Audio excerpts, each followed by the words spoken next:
I'm Michael Moreland. I teach in the law school here at Villanova in the areas of torts and evidence and bioethics.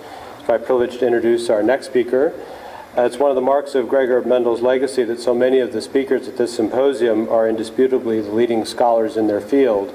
And in the area of law and genetics, Laurie Andrews is no exception.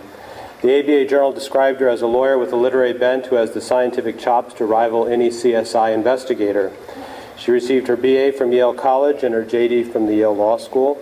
She's currently Distinguished Professor of Law at Chicago-Kent, Director of the Institute for Science, Law, and Technology at the Illinois Institute of Technology, and an Associate Vice President at the Illinois Institute of Technology.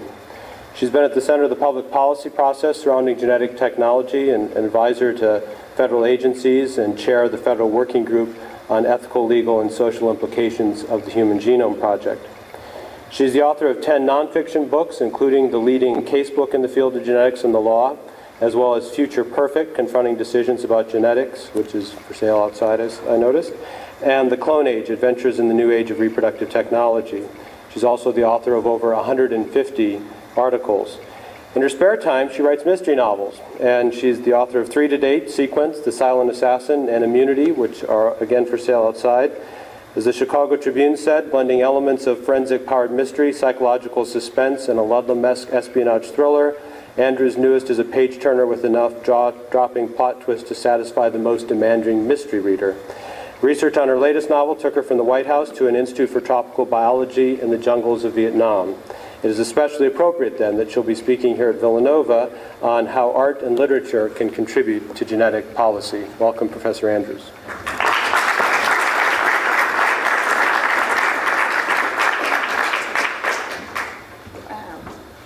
Well, I'm very honored to be here and learning so much, both from the speakers and from the faculty members of Villanova that I've had a chance to talk to along the way. And I'm going to incorporate some things from the arts along with their counterparts in policy. So a few years ago, a boutique opened in a trendy shopping area in Pasadena next to the Johnny Rockets Burger Place and near the movie theater. And it said that it, quote, offered the key to the biotech revolution's ultimate consumer playground. It said it sold new genetic traits to people who wanted them for themselves or their offspring.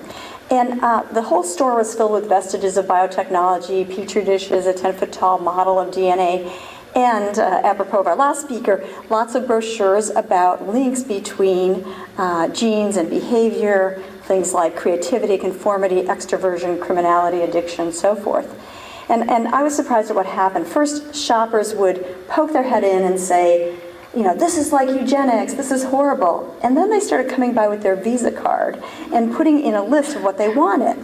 And one shopper surprised the co-owners of this little store by saying he wanted the survivability of a cockroach, you know, since they've lived for billions of years. So the co-owners of this were very interested in the response because even though they had on white lab coats, they weren't scientists, they were artists trying to make a point. They said, quote, "We're generating the future now in our art and giving people the chance to make decisions before the services become available."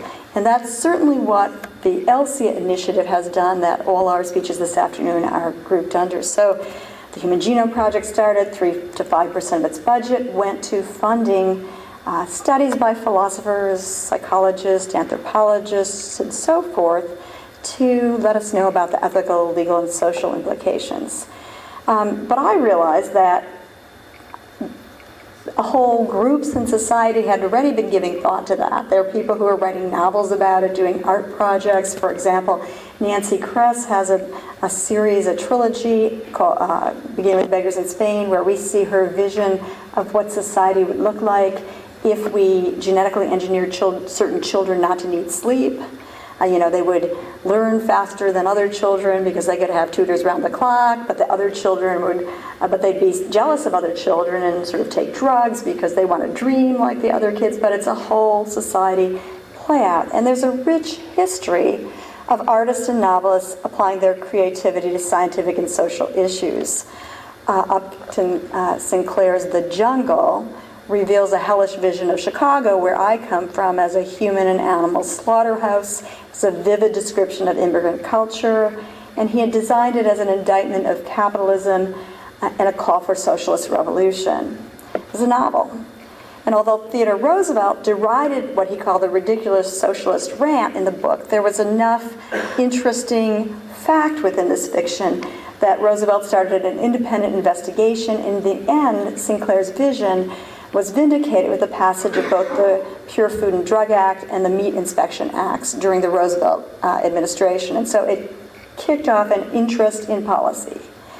So art can transform us not just individually by our response to it, but can transform us socially, literature, paintings, photographs. Following Dorothea Lange's publication of one of her photos, Migrant Mother, in the San Francisco News, the U.S. government allocated $200,000 to establish a camp for migrant workers.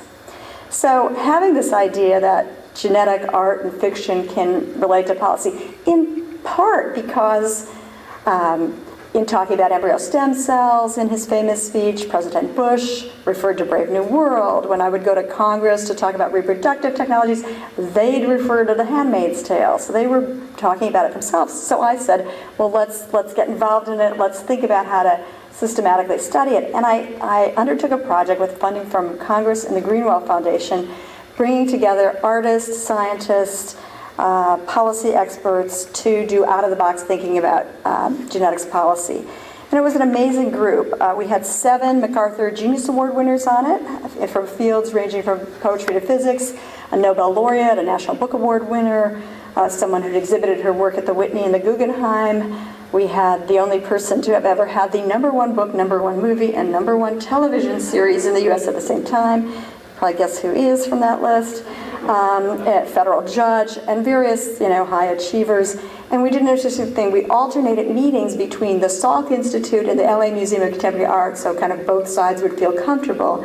And we read hundreds of short stories, novels, and viewed artworks that dealt with genetics in order to find out what the questions were that were being raised in the arts that might have a parallel in policy.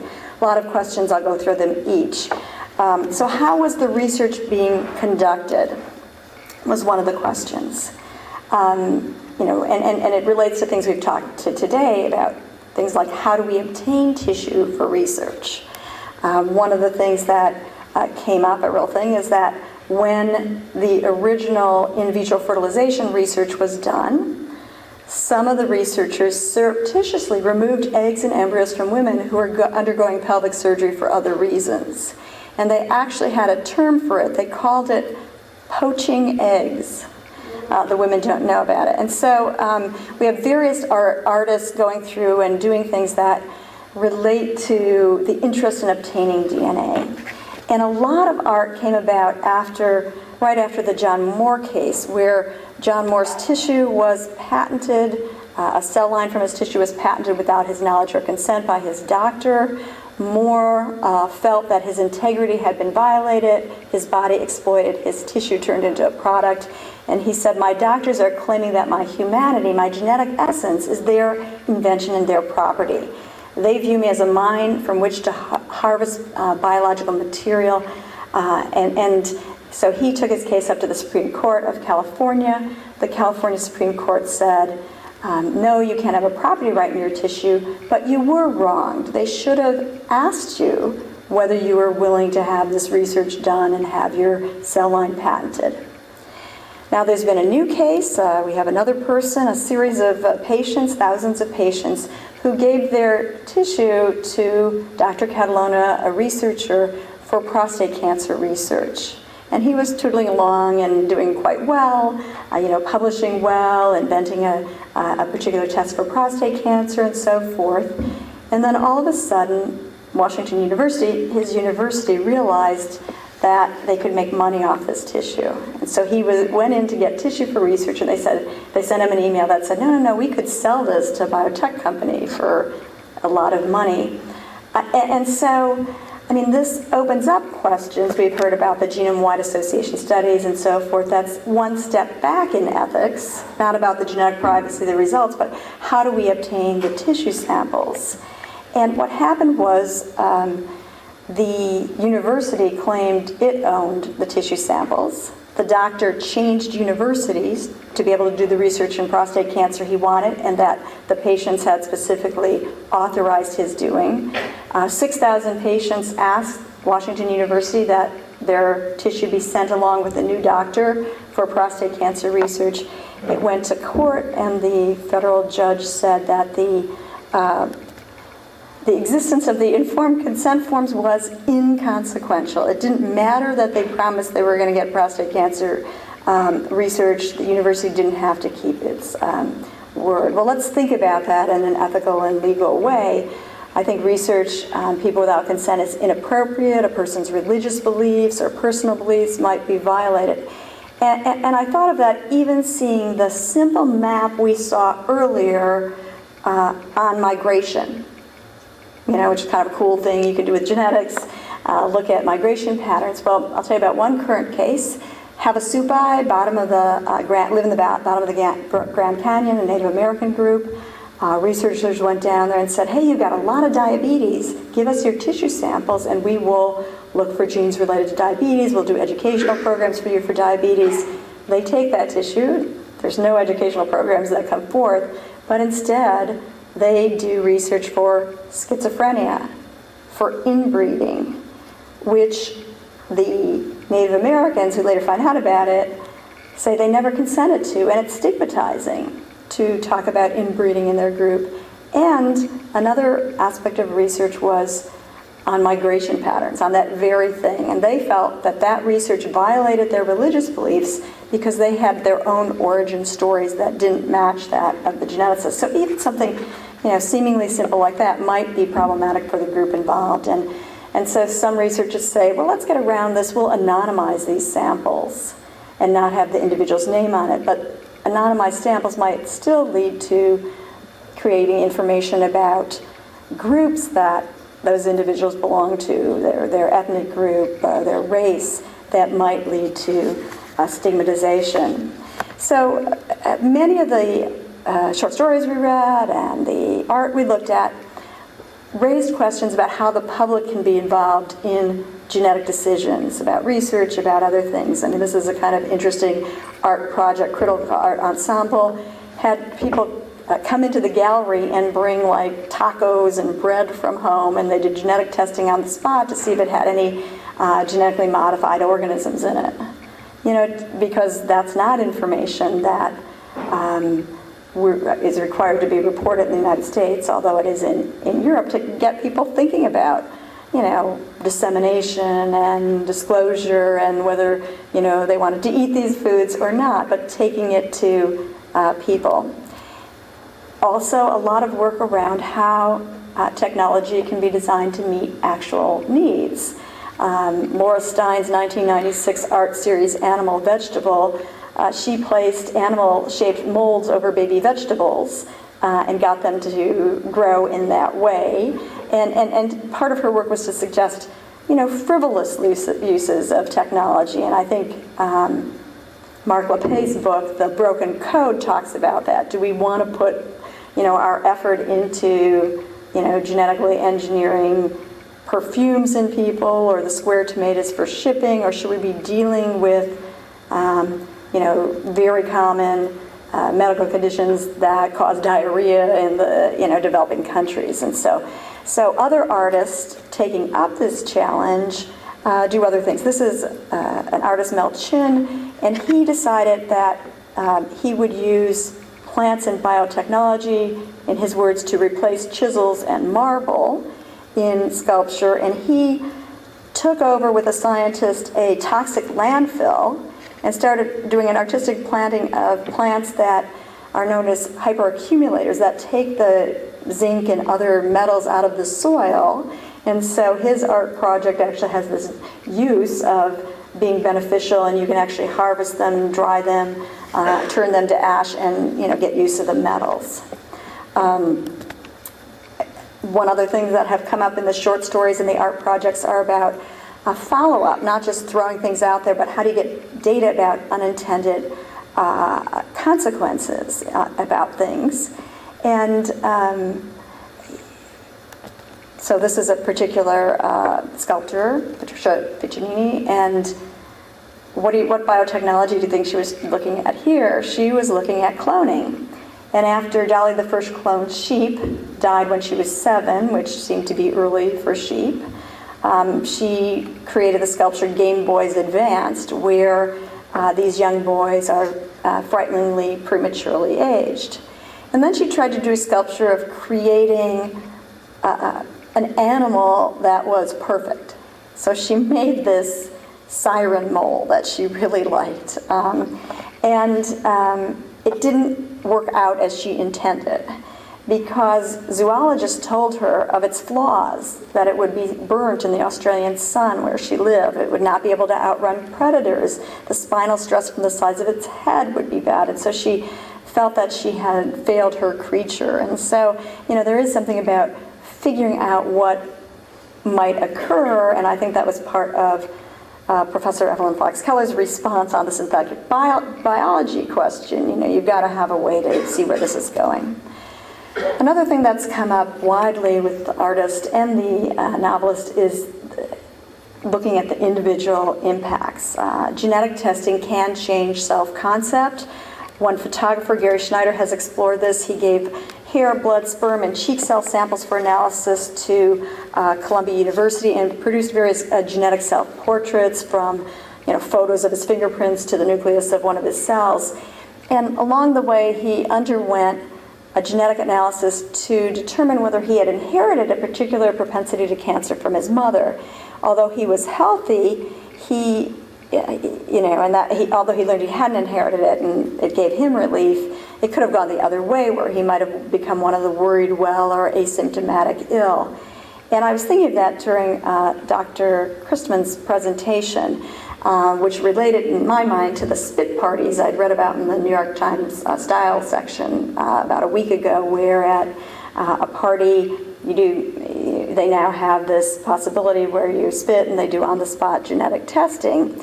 And in both those instances, as well as the other projects around the country, where people are given this kind of on-the-spot opportunity to have their genome analyzed, or to do it after seeing a 2-minute video on the issue, there's very little thought given to what the psychological impact of that is going to be.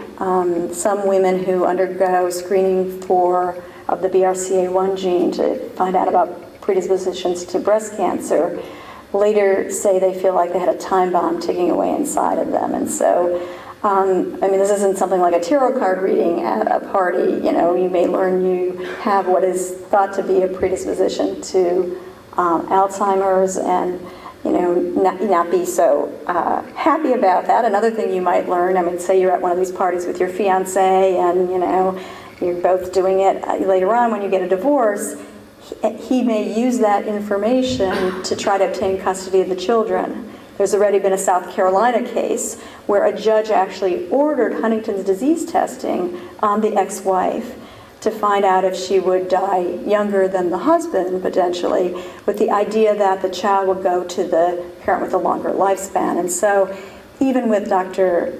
Christman's idea of only telemedically actionable things, if you think about it, breast cancer is medically actionable in the sense you can have your breast removed, but the 185DLAG mutation, that is commonly tested for in Ashkenazi Jewish women, there are 50% of the women actually do not develop breast cancer, so they may have that radical medical action without even it being necessary. So there are lots of elements that go into finding out your genome, and that was brought up to me in terms of an artist who,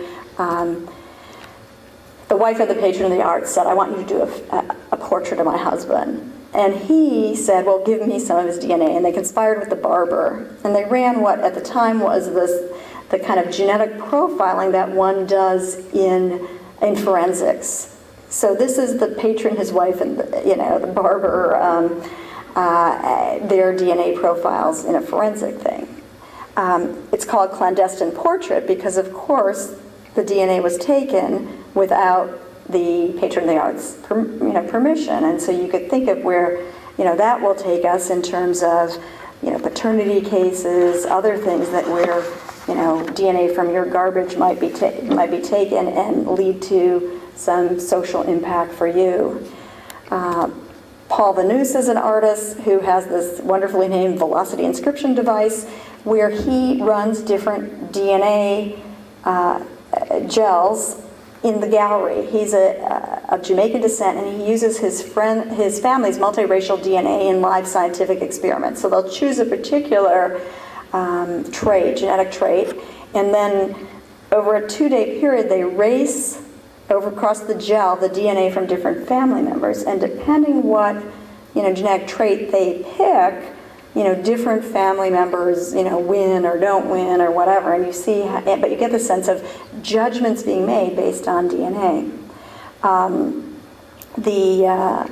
Dr. Hussman talked about the genetic variation that is related to predisposition to heart disease. Now that came up in Chicago when Eddie Curry, who was a young player for the Bulls, was asked to undergo genetic testing to see if he had predisposition to a heart disease. And the idea, they said, okay, we'll give you this $5 million contract if you're willing to have this testing, but we're not going to invest in you if it looks like you have some heart problem. He went then to another team rather than have the testing, but there are other instances in which decisions about people, whether it's the custody case or that, have been made based on their genotype. We've heard a little bit about GINA, the Genetic Information Non-Discrimination Act, which prohibits employers and insurers from using certain types of genetic information about you. And we've also heard how, New Jersey has the best law, but even in what might thought to be the best law, there are limits. It may only be about insurance, or it's only about discrimination. Now think about that. If we let employers continue to collect our DNA, but only prohibit them from using it against us in a bad way, how am I going to prove that they promoted someone rather than me, because of my genetic predisposition to breast cancer? I mean, they could easily say, oh, she's been with the company 1 more year, or has more experience from another industry, or whatever. So just being protected against discrimination doesn't, do enough for me. It obviously also, in none of these bills does it provide protections in long-term care insurance, disability insurance, life insurance, divorce courts, a whole set of things like that. Nor does it provide the kind of protection that Prince Harry needed when various members of the media were after him to clip off part of his hair to see if he was the child of Prince Charles or Lady Diana's lover. And that led to a law being passed in Great Britain prohibiting genetic testing on people without their consent. And similar laws have come into play only in 10 states in the United States, not in New Jersey, for example. Other states have laws that prohibit genetic testing against your will in a particular setting, like insurance, but these are the ones that say, sort of absent things like an order for a paternity test or forensics, you control what testing is done. Tom Murray brought up the fact that he hadn't anticipated the ownership commodification aspects of genetics. And remember I told you about John Moore, whose tissue has been patented without his consent, a cell line. Well, that got artist Larry Miller's to create various genetic code copyrights and genomic licenses where he had things that said, I, born a natural human being, do forever copyright my unique genetic code, to allow you to retain ownership and not have people go against it. Our genetic material has also been the subject of other art products. This is a woman, Chrissy Conant, who went through the procedure that you do for in vitro fertilization, not to have a child, but to have 13 eggs removed, which she put in caviar jars in the gallery in an isolated deli case. and even made her own labels where she's wearing a dress that vaguely looks like a sturgeon and has the exact weight of one of her human eggs, to talk about the commodification of tissue. Donna Rawlinson McLean in the UK took it one step further, where she went to the patent office and said, "It's taken 30 years of hard labor to discover and invent myself, and now I wish to protect my invention from unauthorized exploitation, genetic or otherwise." So to focus just a moment on commodification, I think that some of the great benefits that we've heard about from previous speakers, we are not going to be able to get unless we invalidate gene patents, and let me tell you why. The framers of the U.S. Constitution said, favored science and the arts by allowing for a system where you could protect and own inventions. And you have to meet certain standards.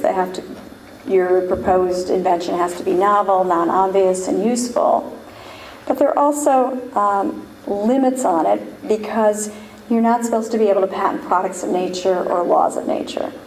So let's apply to certain things that we heard about today.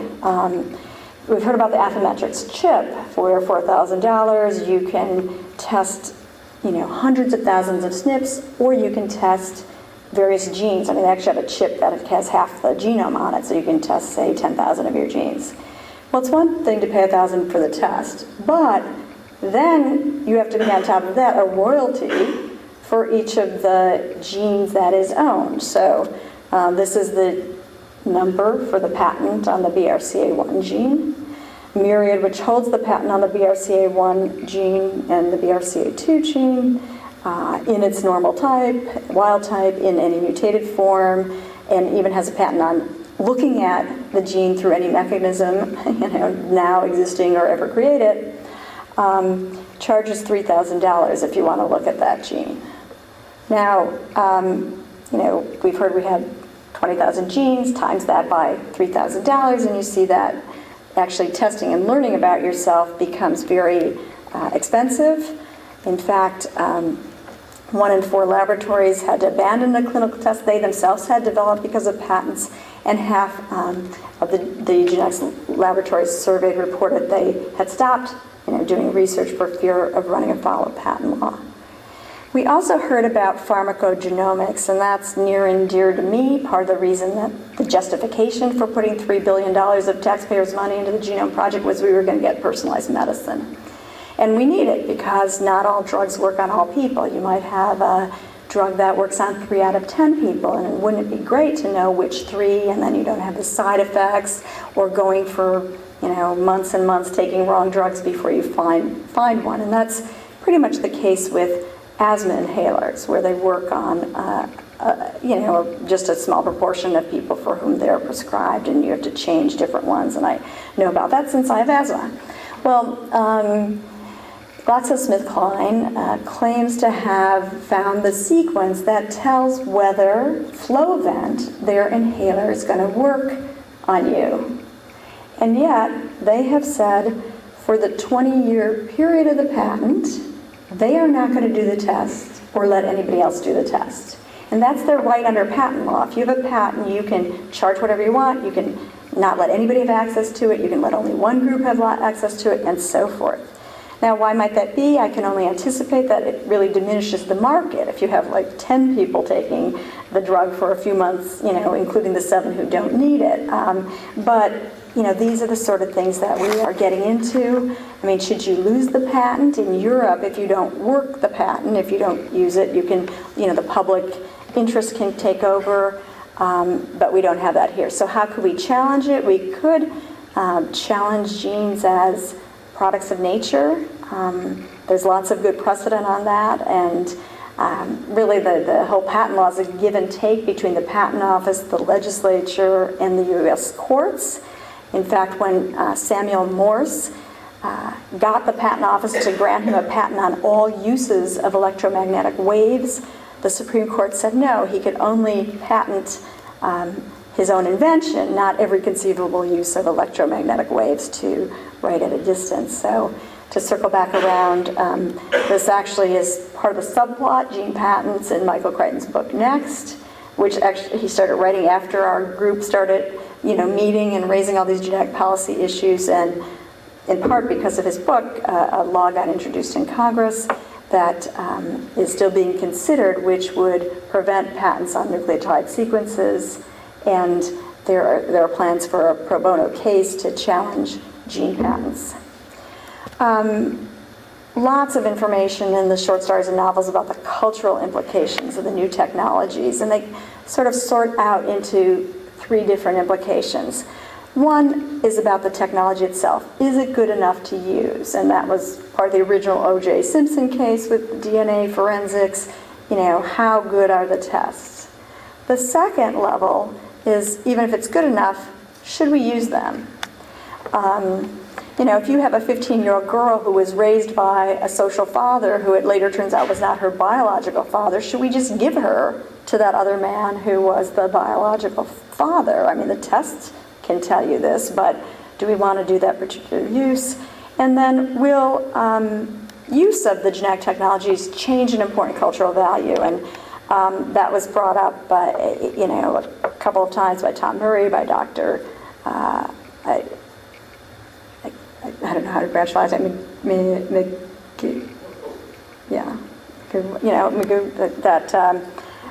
In terms of you brought a slide up with the 1993 tie of genes to male violence, and you said how could it appear and then disappear that we would have that male violence gene? Yeah, and one of the reasons it could occur and disappear was that the original study was just one family. They lumped together all types of violence. One of the family members had attempted rape, one had assaulted someone, and so violence was defined, very messily.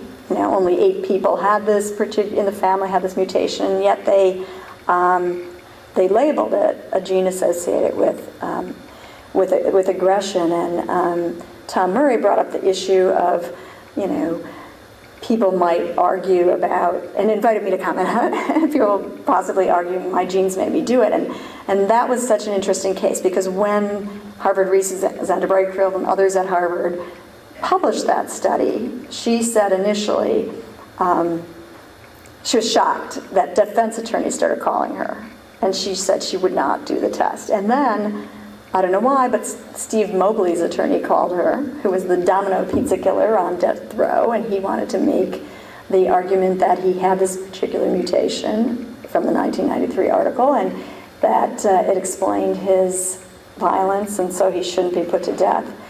But a fascinating thing, genetics as well as law operates in a context. And so part of Mobley's argument about why he should get this particular test was that he knew he had the gene because his family was evenly divided between violent people and successful businessmen. And he thought the same genetic trait led to both. But since the successful businessmen were the ones footing the bill for his defense, they nixed the genetic testing. They didn't want to find out about this. And I thought of this whole brouhaha, 2 weeks ago when the New York Times had these gals on the cover. 2 high school girls decided to test the DNA of fish to see if restaurants in New York and expensive grocery stores were selling low-cost tilapia and labeling it tuna. They said this combined 2 of their favorite interests, shopping and eating. And they went to 60 fish markets and they ate most of the fish. And then they sent a little section to a graduate student in Ontario who was working on a fish genome project. And the New York Times reported the results and said that 1/4 of the fish samples with identifiable DNA were mislabeled. But the Times didn't go into any of those questions that I just raised for you, like how good was the test? Is it really true that, what they then thought was tilapia, had no genes that were really in common with tuna? I mean, we have some genes in common with tuna, and so have they, were they correctly assessing which category the fish went into? And they didn't really ask anything about where the technology was going. One scientist in the article said, well, this is going to be really cool because right now it's like photography used to be you drop off your negative someplace. They had to send the DNA off to they had to send the tissue sample off to a graduate student. But the scientist said, well, the new thing is going to be it's going to be like digital cameras. You're going to have handheld technology. There's lots I can do now to learn my genetic makeup or another person's. I can submit things over the web, and they don't know it's my DNA versus someone I'm thinking of hiring. There's a handheld genetic sequencer in the works that would allow me, of the movie Gattaca, to test the DNA of my dates.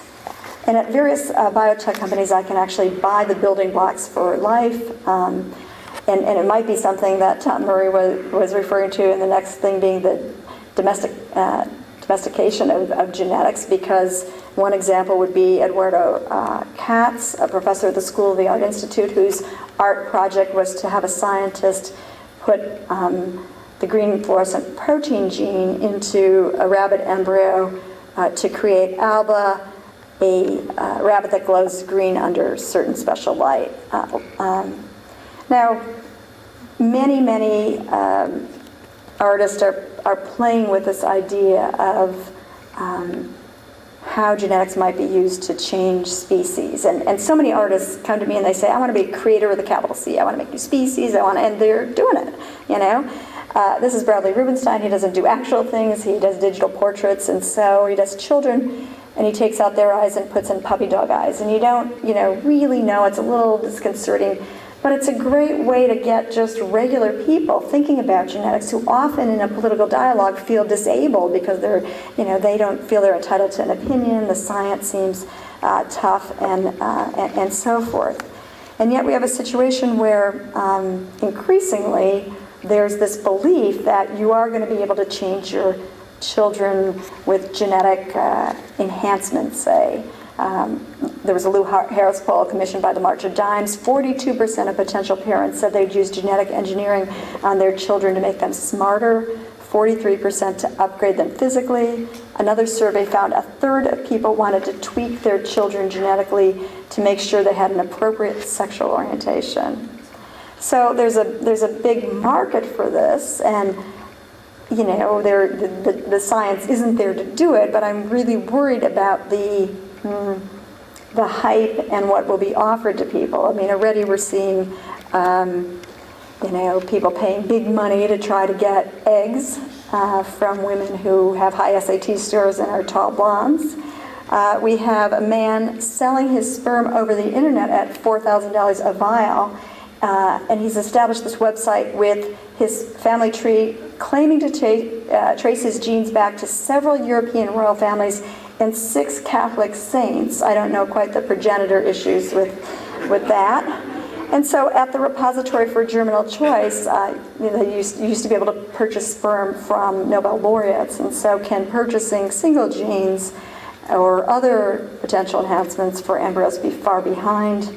Some artists like Aziz and Kucher have their own vision about where we're going as we begin to erase what makes us different, where we try to use all the same celebrity DNA and so forth and become more like each other. And for me, as a lawyer, creating a baby is beginning to resemble buying a car with consumer choices about what features and extras to get here. Again, Critical Art Ensembles talking about that. Yet children don't come with the same guarantees that a car or a toaster would. And so what if you do get sperm from the Nobel Prize Sperm Bank and E equals MC squared isn't the first thing out of the child's mouth? Are you going to want a refund? William Shockley, a Nobel laureate who actually donated to the Nobel Prize Sperm Bank, said his own children with his wife were a regrettable regression to the mean. And I was actually on the Oprah show with a couple who sued a sperm bank when the babies weren't as handsome as they wanted. They were completely healthy, but they said if you'd chosen a different donor, they would have been more attractive. So what can we expect from our technologies? A really pivotal photo in biotech of an ear grown on the back of a mouse for tissue transplantation purposes. Two artists from Australia saw that and said, that's sculpture. And so they came here, trained for a year at Mass General Hospital, and make sculptures using the biodegradable polymers in actual tissue. And so one of the first projects they did was worry dolls, like the Latin American worry dolls, and then they had people come over the internet and tell them what their worries were about biotechnology. So this is using actual tissue to make worry dolls. One of their next projects was called If Pigs Could Fly, and they caused pig tissue to grow in the shape of wings. But it was a way of getting people to talk about how much hype there is in biotechnology, because when people came into the gallery, they expected, pigs that could fly. They didn't expect to see a lab in there where they had to put new nutrients into the medium all the time, where the wings came out, looking like this. Another big aspect of what artists are doing is to talk about bringing care and responsibility into the design of genetic technologies. Kathy High has a particular genetic disease, and she's adopted the lab rats that were genetically engineered to have her disease when the scientists were done with them. And it's one of the few art exhibits I was actually allergic to when I saw it in a Massachusetts museum, because the live rats are there, and her project is taking care of them, like reciprocating for what the rats were doing for her. Another artist who talks about the aesthetic of caring is George Gessert, whose art is growing plants. And when he did that in a gallery, what he did was he had people choose in San Francisco in this gallery which plants they liked better and put others in the compost heap every day. And so you've got to come to terms with the fact that not everything is perfect in biotechnology, that if we're going to do changes in human embryos, we may have to throw out some of those embryos. It may not all work. People may not become sick. So I very much feel a kinship with these artists in their quest, because they're looking at how to confront social implications of genetic technologies, understand the limitations of technologies, develop policies for genetic technologies, and confront the larger role of art and science in our society. And so at the institute that I direct on science, law, and technology, I really felt more and more like I was getting into writing fiction. How will society look like if we choose one particular set of technologies and one particular set of laws versus another? And that's really what led me to start, writing novels as a part of all of this. So, thank you very much, and I'll put up my email address if you have any questions.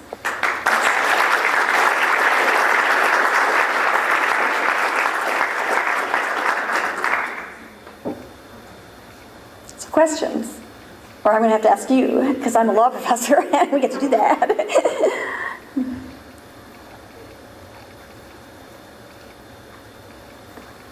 Well, I always comment, it's always seemed to be absolutely outrageous, the patenting of human genes.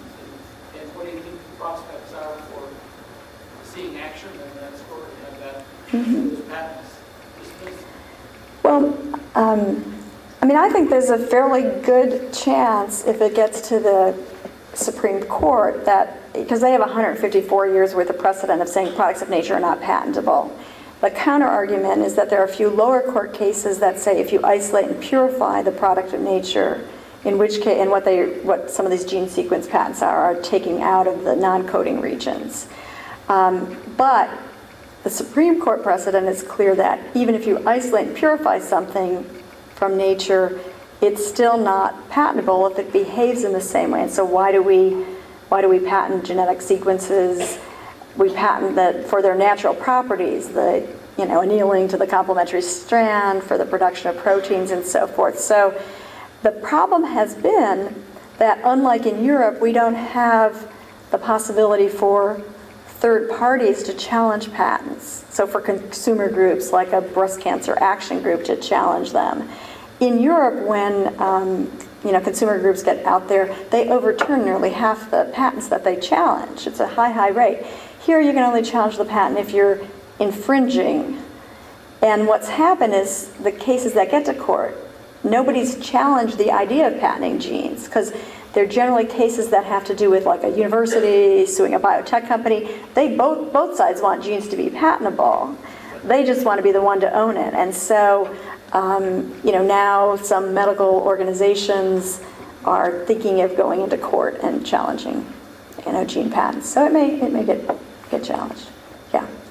Another aspect of this is that many of these sequences have no known utility, which I understand to be, you aren't supposed to be able to patent some, that you can't demonstrate some use for it. Sure. That seems to be another point of attack. Yeah, and the express sequence tags were challenged based on that, and most of them were thrown out. But I just see some crazy things being done by the patent office. I see some patents on SNPs. Well, think about it, a single base pair change.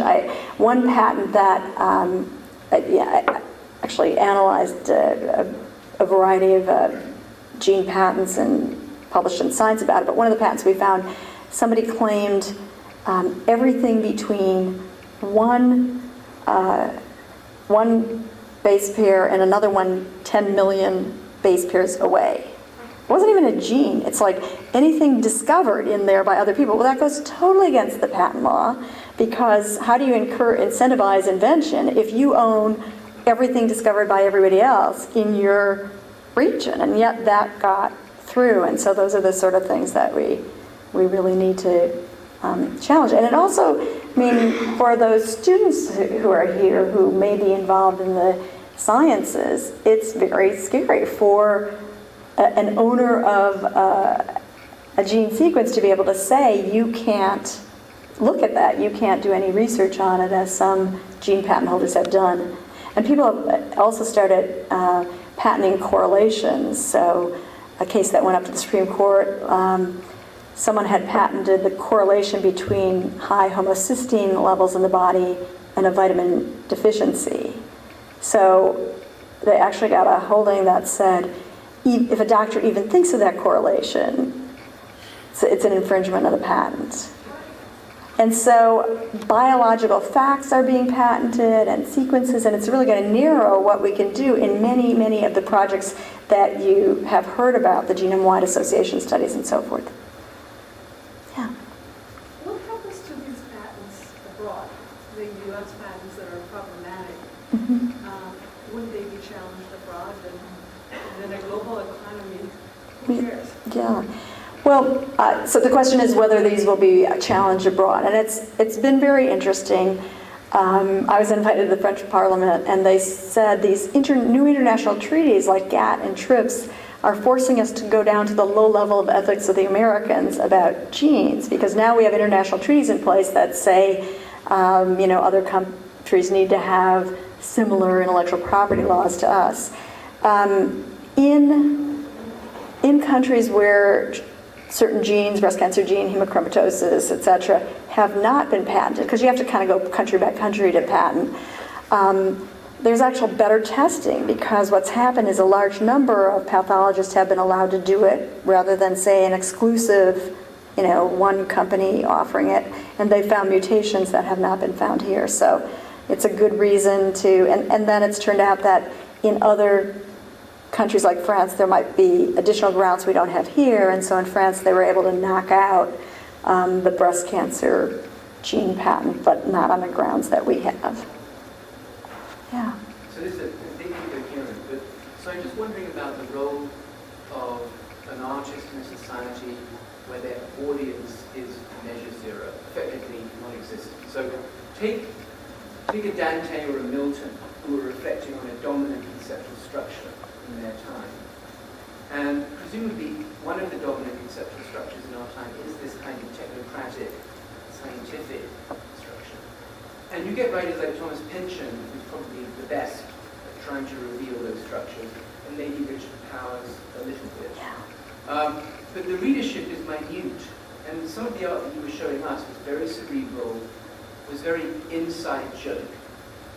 And I'm just wondering, what is an art form which is in some sense a kind of cultural cohesion mechanism when only appeals to, or is directed to, tiny, tiny group of people. Yeah. So the question is, what is an art form when you just have a potentially tiny audience? And you also have an additional problem. The first slide I showed, which looks like a very colorful cell against the wall, was a gene created by an artist. He took the line in the Bible about man having dominion over plant and animal, turned it into Morse code, so it gave him dot, dash, letter space, word space, changed it into the genetic code because that was 4 components, and had the gene made by a biotech company. His art is in the petri dish being flashed on the wall. But some of the problems with these is not only do you have a potentially limited audience, but you can't even sell the art. If it's like a petri dish full of X, or it's not like you can replicate it in posters and have it in your home. But there are a couple things that are going on. That particular piece of art by Eduardo Katz of the gene, he's got it hooked up to the internet so that from anywhere on your computer, you can push your mouse and decide whether you want ultraviolet light to go onto this petri dish to cause the gene to mutate.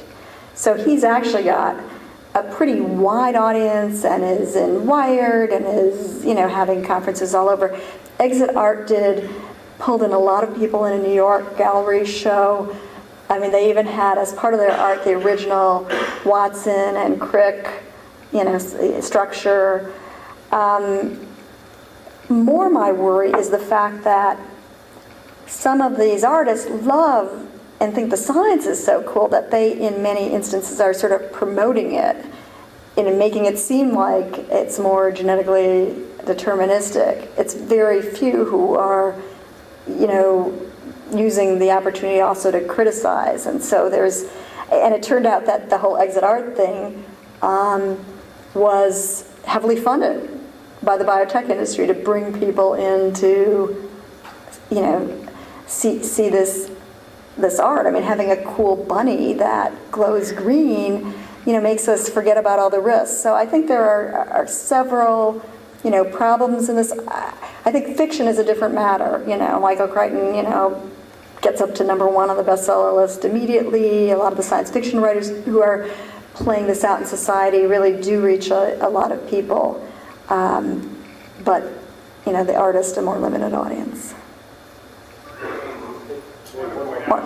Quickly, the vast majority of SNPs, the 10 million, 11 million common SNPs, are all in the public domain and therefore not patented. That was the project called the SNP Consortium. Sure. $56 million project. There are a bunch of pharmaceutical companies, federal governments that are came out to prevent exactly that issue. Yeah. All out in the public domain. Unfortunately, though, some have been patented, and if you have patents that say anything that falls within 10 million, a 10 million length of base pairs, and some of your SNPs are in that, you may think they're unpatentable, and that was a great project to achieve that, but there might be some pre-existing patents that read on that. Anyway, so thank you very much, and for your questions.